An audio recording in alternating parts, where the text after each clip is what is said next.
Jordan Bardella qui est à Jérusalem. Tout comme je l'éclate. Sont invités par le gouvernement Netanyahou à un colloque contre l'antisémitisme. Aujourd'hui aussi, c'est un autre. Il va y chercher le pardon, l'absolution, la réhabilitation après les condamnations de Jean-Marie Le Pen pour antisémitisme. Le monde part en couille. Non, j'ai du mal à imaginer ça. à ses côtés également le maire RN de Perpignan, Louis Alliot, Fabrice Leggeri, député européen d'extrême droite, ou Meyer Habib, ex-député, chaleureusement accueilli par le ministre des Diasporas. That your visit is an historical visit. Français de confession juive. Qu'est-ce que le RN a à dire sur sa repentance concernant la Shoah? Qu'est-ce que vous avez à nous dire? Rien. On a rompu avec ce qu'a pu être le Front National. Bon, qu'est-ce qu'on peut faire avec un truc pareil? Apprendre son histoire est toujours un acte de résistance. Mais là, les bras m'en tombent. Quand on fait de l'histoire, même à l'université, quand on est en première année, que ce soit en Europe ou ailleurs, on sait. On sait ce que c'est que le régime de Vichy. On sait ce que c'est que la Waffen-SS. Et en général, puisqu'on l'a vu en terminale, on sait ce que c'est que le Parti national-socialiste, c'est-à-dire le moustachu, 1933, loi de Nuremberg, 1935. Tout ça, ça m'embête.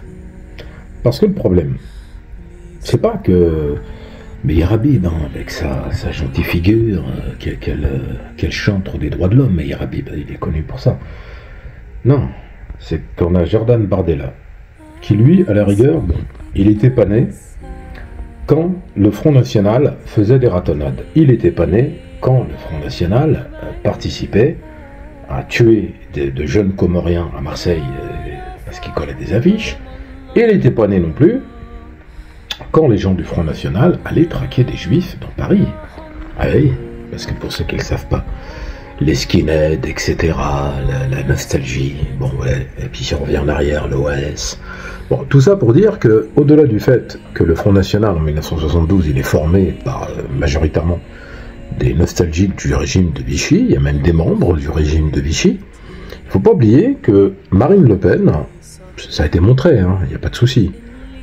Voilà, elle a été vue officiellement avec des photos, etc., avec des fascistes italiens, des fascistes allemands, des néo-nazis. Bon, Jordan Bardella, lui, à la rigueur, on lui donne le bénéfice du doute. Il a un côté italien, algérien. Non, en vérité, on lui donne aucun bénéfice.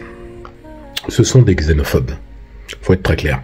Là, ils essayent de faire de la reconquista. Ouais, la reconquista, ça va bien avec le sujet en plus. Ils font de la reconquista en essayant de nous dire, oui, mais nous, les Juifs, c'est des Français aussi, ils votent pour nous. Il y a des Antillais qui votent Rassemblement National. Je parle pas de ceux qui font des votes de contestation, force à la Guadeloupe, à la Martinique, etc. Mais je parle de ceux qui votent sciemment. J'avais déjà mis des vidéos. Il y a même des Maghrébins qui votent pour le Rassemblement National. J'en ai vu. Et là, je me dis, bon, au-delà du syndrome de Stockholm, il y a un problème. C'est que vous voyez, quand on dit apprendre son histoire est un acte de résistance, c'est pas qu'une symbolique, c'est pas qu'un slogan en fait. C'est que la manière de résister en apprenant l'histoire, parce que qu'est-ce que nous dit l'histoire? 132 ans de colonisation en Algérie avec des millions de victimes. La traite atlantique et ses millions de victimes. La colonisation et ses millions de victimes sur toute l'Afrique. Les massacres en Guadeloupe de 1802, où ils tuent des femmes, des gosses, etc.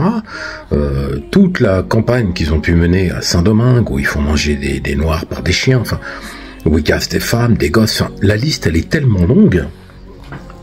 On est face à des génocidaires en fait. Et ce sont ces gens-là qui aujourd'hui vont en Israël pour dire voilà, nous on est choqués, on a un ennemi commun, c'est le Hamas, hein, c'est l'islamisme. Oui, Mélenchon rime à Hassan. Moi je dis toujours, l'histoire nous jugera. Parce que les victimes qui maintenant ne sont plus là pour pouvoir témoigner, c'est milliers de personnes, dizaines de milliers de personnes, voire centaines de milliers de personnes qui sont mortes sous les frappes, sous les décombres. Il y en a encore eu là, des frappes, malgré une trêve, cessez-le-feu. Des femmes, des enfants, des hommes, des civils. Tout ça pourquoi? Pour nous dire qu'il y aurait des gens du Hamas là-dedans. je sais pas. Moi, j'ai écrit un livre sur la Shoah, Voleur d'âme. Oui, il est là. Mais c'est pas pour autant que je vais aller en Israël et que je vais serrer la main de ces gens-là. Parce que je fais le distinguo entre la fraternité qu'il y a dans Voleur d'âme, entre des musulmans, des juifs, ceux qui étaient cachés à la mosquée de Paris, vous voyez, ces réseaux de résistance, les tirailleurs sénégalais, etc. Avec ça. Parce que au-delà du fait que Jordan Bardella incarne un parti xénophobe, clairement antisémite dans ses racines, voyez jusqu'où va le gouvernement israélien de Netanyahou, qui invite des gens comme ça. Louis Alliot-Marie, qui est un xénophobe notoire. Je veux dire, Jordan Bardella, il est jeune. On peut toujours dire, lui, il est là pour la façade, c'est du marketing.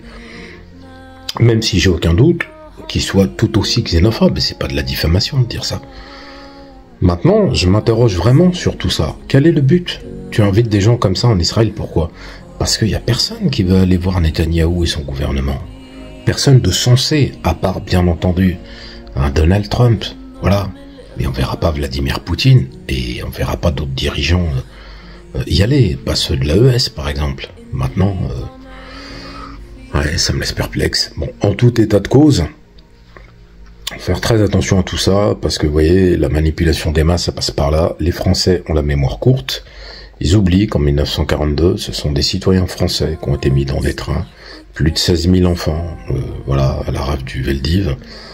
Du 16 juillet 42, l'opération Vent Printanier, c'est des milliers de Français qui étaient de confession juive, qui ont été mis dans des trains, avec ensuite le terminus à Auschwitz, avec une mort assurée, vous voyez. Donc, quand on a ça en tête, quand on a en tête les collabos, quand on a en tête Pierre Laval, c'est pour ça que je vous dis apprendre son histoire, quand on connaît l'histoire, le blanchiment, enlever les noirs des photos, jeter des arabes dans la Seine en 61, après les massacres de Sétif, etc., etc., 67, la Guadeloupe, ils tirent sur la foule, enfin, vous voyez, on est fatigué, en fait, parce que on ne connaît pas notre histoire, parce qu'on ne veut pas nous l'enseigner. Mais aujourd'hui, notre job, c'est ça. C'est de rappeler, grâce aux réseaux sociaux, on communique. Maintenant, franchement, partagez, commentez, surtout commentez. Commentez si... Donnez-moi votre avis, franchement, ça m'intéresse. Sur ça. Voilà, donnez-moi votre avis, et puis partagez et abonnez-vous.